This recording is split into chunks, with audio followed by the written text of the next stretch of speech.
সম্মানিত ভিউয়ার্স, আসসালামু আলাইকুম ওয়া রাহমাতুল্লাহি ওয়া বারাকাতুহু। আশা করি সবাই আল্লাহর অশেষ রহমতে ভালো আছেন, সুস্থ আছেন। এই চ্যানেলে আর একটি নতুন গুরুত্বপূর্ণ ভিডিওতে আপনাদের সবাইকে স্বাগতম। আজকে আলোচনা করব বেসরকারি শিক্ষকদের বেতন নিয়ে, যা জানালেন মাওশির ডিজি। বিস্তারিত থাকছে ভিডিওতে। এই ভিডিওটি দেখার আগে যারা এই চ্যানেলে একদম নতুন, তারা অবশ্যই চ্যানেলটি সাবস্ক্রাইব করে পাশে থাকা বেল আইকনটি প্রেস করে দিন। আর যারা ইতিমধ্যে সাবস্ক্রাইব করেছেন তাদেরকে জানাই অসংখ্য ধন্যবাদ। বেসরকারি শিক্ষকদের বেতন নিয়ে যা জানালেন মাওশির ডিজি।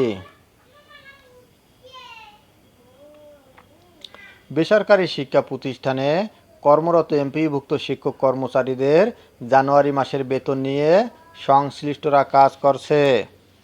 আমাদের বাজেটের কোনো ঘাটতি নেই, তবে টেকনিক্যাল কিছু কারণে জানুয়ারি মাসের বেতন ছাড় করতে কিছুটা বিলম্ব হচ্ছে। খুব দ্রুত সময়ের মধ্যে শিক্ষক কর্মচারীরা ব্যাংক থেকে টাকা উত্তোলন করতে পারবেন। মঙ্গলবার 4 মার্চ দ্য ডেইলি ক্যাম্পাসের সঙ্গে আলাপকালে এ কথা জানান মাধ্যমিক ও উচ্চশিক্ষা অধিদপ্তরের মাওশি মহাপরিচালক প্রফেসর ডক্টর মোহাম্মদ আজাদ খান। মাওশি ডিজি জানান, বেতন না হওয়ায় শিক্ষকরা কষ্টে আছেন, তবে ভালো কিছু পেতে হলে কষ্ট স্বীকার করতে হবে।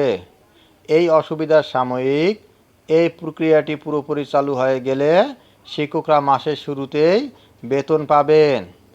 আশা করছি চলতি সপ্তাহে শিক্ষক কর্মচারীরা জানুয়ারি মাসের বেতন পাবেন।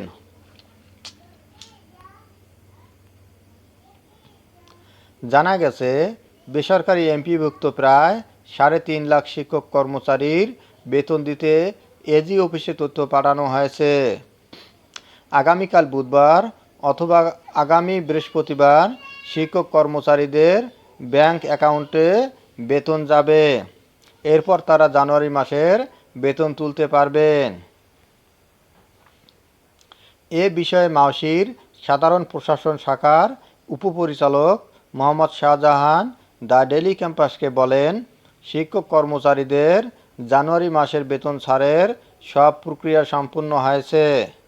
গতকাল বুধবার বেতন সংক্রান্ত তথ্য এজি অফিসে পাঠানো হয়েছে। চলতি সপ্তাহে শিক্ষক কর্মচারীরা জানুয়ারি মাসের বেতন পাবেন। জানা গেছে, সরকারি কর্মকর্তা কর্মচারীরা ইলেকট্রনিক ফান্ড ট্রান্সফার বা ইএফটির মাধ্যমে বেতন ভাতা পান।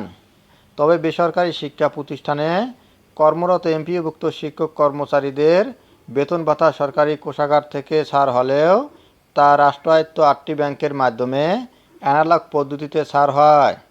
এই অর্থ তুলতে শিক্ষকদের নানা ভোগান্তিতে পড়তে হতো। ব্যাংকগুলোর মাধ্যমে বেতন ভাতা ছাড়ের জন্য কয়েক পর্যায়ে অনুমোদন সহ সংশ্লিষ্ট কাজে অনেক ক্ষেত্রেই এমপিওভুক্ত শিক্ষকদের বেতন ভাতা পেতে দেরি হয়। অনেক সময় পরের মাসের 10 তারিখের পরও আগের মাসের বেতন ভাতা জোটে।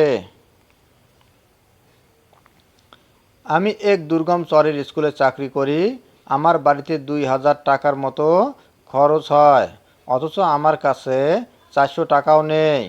কিছু অভিভাবক সবজি দিয়ে সহায়তা করছেন। জানি না এভাবে ভিক্ষাবৃত্তি করে কতদিন চলতে পারবো। নতুন একটা চাকরির সন্ধান করেছি, পেলেই সেই পেশায় চলে যাব। এ পরিপ্রেক্ষিতে গত 5 অক্টোবর বিশ্ব শিক্ষক দিবসে ইএফটিতে বেসরকারি এমপিওভুক্ত শিক্ষক কর্মচারীদের বেতন ভাতা দেওয়ার ঘোষণা দেয় শিক্ষা মন্ত্রণালয়। প্রাথমিকভাবে বেসরকারি এমপিওভুক্ত স্কুল কলেজের 209 জন শিক্ষক কর্মচারীর অক্টোবর মাসের এমপিও ইএফটিতে ছাড় হয়। পরবর্তী সময়ে গত 1 জানুয়ারি 1,89,000 শিক্ষক ইএফটির মাধ্যমে বেতন ভাতার সরকারি অংশের টাকা পেয়েছেন।